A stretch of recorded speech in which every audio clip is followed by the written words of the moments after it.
আসসালামু আলাইকুম ওয়া রাহমাতুল্লাহি ওয়া বারাকাতুহু। প্রিয় বাগেরহাট সদর এবং কচুয়াবাসী, আপনাদের সকলকে অভিনন্দন এবং শুভেচ্ছা জানাই। একটি সমাজ সুন্দরভাবে বিনির্মাণ করার জন্য, সমৃদ্ধভাবে গড়ে তোলার জন্য তরুণ সমাজের কোনো বিকল্প নেই। এই তরুণ সমাজ যখন জেগে উঠবে তখন সমাজ জেগে উঠবে। কিন্তু অত্যন্ত দুঃখজনক হলেও সত্য কথা, আমাদের এলাকার তরুণ সমাজরা অনিশ্চয়তার মধ্যে তাদের দিন কাটাচ্ছে। শিক্ষিত এবং দক্ষ তরুণরা কাজের অভাবে তার জীবন নিয়ে শঙ্কার মধ্যে রয়েছে। এর মূল কারণ হিসেবে আমার কাছে মাঝে মাঝে মনে হয় চাকরি বাণিজ্য, ঘুষ বাণিজ্য, তদবির, এ সকল কাজের কারণে শিক্ষিত দক্ষ তরুণরা পিছিয়ে পড়ছে। তারা কাজ খুঁজে পাচ্ছে না। আমরা চাই তদবির বাণিজ্য বন্ধ হোক, সঠিক মেধার মূল্যায়ন হোক, কর্মদক্ষতার মূল্যায়ন হোক।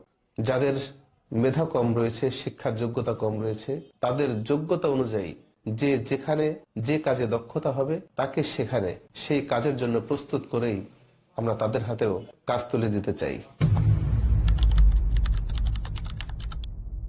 আমাদের বাগেরহাটে বেশ কিছু ক্ষুদ্র এবং বৃহৎ শিল্প কারখানা রয়েছে। আমি নিজের থেকে ঘুরে ঘুরে দেখেছি শিল্প কারখানাগুলি রুগ্ন অবস্থায় আছে, শিল্প কারখানার অবকাঠামোগত ভঙ্গুর অবস্থায় আছে, যে কারণে সেখানে কাজের পরিবেশও ব্যাহত হচ্ছে।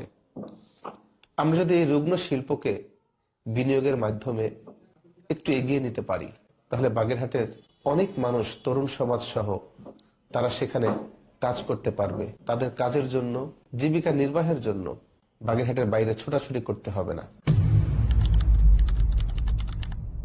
আমরা বাগেরহাটে দক্ষতা প্রকল্পের আওতায় এই সংসদীয় আসনের মধ্যে একটি বৃহৎ ট্রেনিং সেন্টার গড়ে তুলতে চাই, যার মাধ্যমে ঘরে বসেই শিক্ষিত তরুণরা ফ্রিল্যান্সিং এর মাধ্যমে বিশ্ব বাজারে তাদের মেধাকে তুলে ধরতে পারে।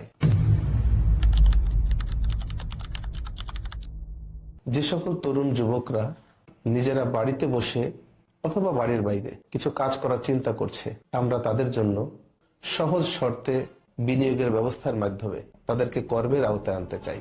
যারা শিক্ষার আলো থেকে বঞ্চিত অথবা স্বল্প শিক্ষিত, আমরা তাদের দক্ষতাটাকে কাজে লাগানোর জন্য তাদের বিভিন্ন কারিগরি শিক্ষায় শিক্ষিত করে, কারিগরি জ্ঞান প্রদান করে তাদেরও সহজ শর্তে বিনিয়োগের মধ্যে তাদের মেধাটাকেও কাজে লাগাতে চাই। প্রিয় বাগেরহাটবাসী, বেকারত্ব আমাদের ভাগ্য নয়, এটা আমাদের পরিকল্পনা এবং অব্যবস্থাপনার একটি অংশ। আমরা যদি ঐক্যবদ্ধভাবে সামনের দিকে এগোতে পারি সততা এবং ইনসাফের সাথে, তাহলে ইনশাআল্লাহ বেকারত্বের করাঘাস থেকে, এই বাগেরহাট থেকে আমরা বেকারত্ব মুক্ত করতে পারবো। আল্লাহ রাব্বুল আলামিন আমাদেরকে সেই সুযোগ করে দিন। ইনশাআল্লাহ আমরাই জয়ী হব। আগামীতে সকল তরুণ সমাজ ঐক্যবদ্ধভাবে সামনের দিকে এগিয়ে যাব। ভালো থাকবেন। আসসালামু আলাইকুম ওয়া রাহমাতুল্লাহ।